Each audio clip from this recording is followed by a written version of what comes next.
The League of Women Voters for holding the forum, and I'd like to thank everyone for turning out. This is a really great turnout. 1 minute isn't enough to tell you much about myself or make a speech about what I'll do for you when I'm elected. So instead, I'd like to ask you a few questions and have you think about what you expect from your elected officials. I'd be happy to talk with you afterwards about any questions that you have. Do you want a commissioner who will practice fiscal responsibility and spend your money wisely and make sure city finances are transparent and understandable to all citizens? Do you want a commissioner who will protect our natural resources and prioritize public health and safety when making planning and development decisions? Who will look out for the interests of the existing residents and businesses and preserve the character of existing neighborhoods? Do you want a... Sorry. It's not enough time. It's not enough time. We'll get you at the closing statement. Okay. And you will have a closing statement at the end. All right, we'll begin the questioning with Mr. Canning. Question 1. If elected, what is the one goal you hope to accomplish? One goal that I hope to accomplish, well, it would be one of many, but I would say one goal I would hope to accomplish is to make City Hall a more inviting place and encourage more public input into the decisions that are made that are impacting on our community. I would like to see the public records policy be improved so that people don't have to jump through so many hurdles to be informed about what's going on with the city. So I would say one goal that I would have, it would be transparency and open government, and making it easier for citizens to be informed about the finances of the city, about the decisions that are coming up that are going to impact on the city, and just in general keeping education of the public about important issues. And I think commissioners have, the other candidates spoke about that. I would have an open door policy as a commissioner to hear citizens' concerns. Mr. Bukhari. That question could go so many different directions, I guess. My one goal would be to do what the citizens want me to do, which would be many different goals. But I represent all the citizens. But self-sustainability is where I would go with that. A place where the citizens could not have to go to Lake City, not have to go to Gainesville, and go places to get the things they need, do the things they need to do.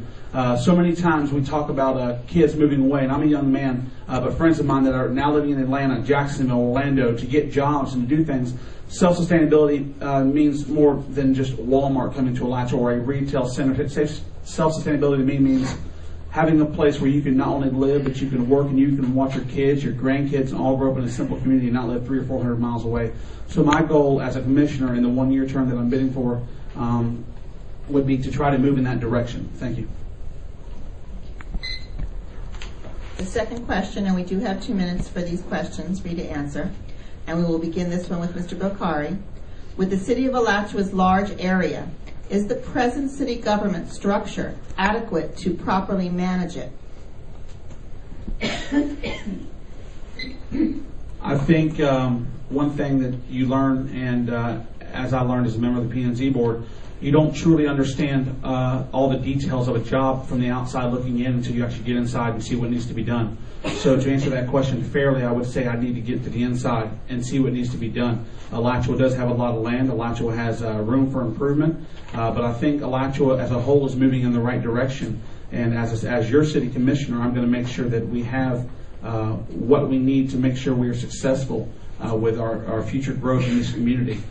Is it adequate? We're living and breathing. Our economy is down right now. I mean, yeah, we need jobs and we need things to happen. But I don't see failures everywhere. I see good things in Alachua. Commissioner Wilford talked about earlier, this is the best community he's ever lived in.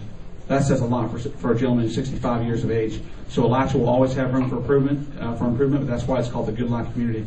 And I believe I will continue to move Alachua in the right direction. Thank you. Mr. Connie. you want me to repeat the question? Yes, please. Okay. With the city of Alachua's large area, is the present city government structure adequate to properly manage it? I'm not really clear on if you were talking about the city government structure, meaning the administration. Yeah, the in City administration Hall. of City Hall with paid staff and Right. the city commission and so forth. Mainly paid staff. I think what we have in place right now is more than adequate to handle it. I think part of the problem we have now is that we have overbuilt in terms of staffing in City Hall, anticipating growth, and there is a lot of growth in process. In the last several years, there have been a lot of developments that have been approved that aren't being built, and I think building a big City Hall and building a large staff would be important to have in place if you have that kind of growth going on. Unfortunately, right now, the growth curve is going in the other direction. So I would say, yes, we have more than adequate right now, and I think we're going to, as Mr. Wilford was talking about, I think there needs to be an evaluation of what the city actually needs and can afford for this period as we're experiencing economic crunch, and everyone's going to have to do some belt tightening, including City Hall. Which leads into our next question, which we'll begin with you again, Mr. Canning. How would you handle a shortfall in the city's revenues?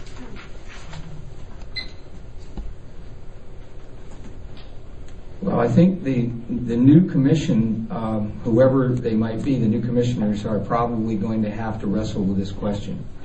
We do have a rate increase in process right now for water and sewer rates, and I understand that it's long overdue, but it's going to be quite a shocker to people who are on limited incomes to see that their utility bills are going to go up again. But I think handling a shortfall really requires, nobody wants to cut jobs. Nobody wants to cut areas that are going to affect the quality of life for the people of Alachua. You have to balance out, and you have to live within your means, and you have to balance your budget. And I think part of what's been going on in Alachua is that we've been spending in anticipation of growth and revenues that are not going to be happening right now. And so there needs to be a reevaluation of where we are, and I think there's going to have to be from top to bottom. I know there's some local governments that are just saying to all their departments, give us a budget that's 15% or 20% lower, however you have to do it. And so we're going to have to look at how many positions we need in the administration. We're going to have to look at how we can save money in all the departments and still provide the services that citizens need. But I think cutting spending is going to be a huge challenge for the new commission. Thank you. Could you repeat your question, please? How would you handle a shortfall in the city's revenues? Mr. Bokhari. I guess short term, you would have to hopefully have some type of hopefully some reserve money, or if you're talking about cutting jobs, of course, that's one thing that's very, very hard to do. If there's unfilled vacancies currently at the city, I think you would do your best to try and hold those jobs from hiring until the money is available. As far as the electric, water, and wastewater go, that's something that keeps being brought up, and I understand the hardships that people are facing, but that is something that hasn't been done since 1992, I believe it is, or 94, somewhere around there.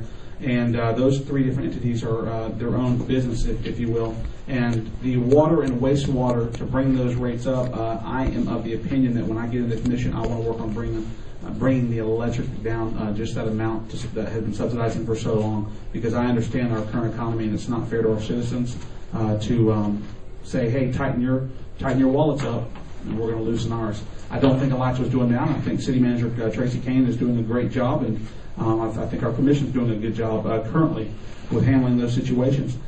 Cutting jobs is not easy; it never will be. But I think once I get into the commission, we can look at what we have to do to see if there's any loose spending. So, thank you. This question will begin with Mr. Bokhari. What steps would you like to see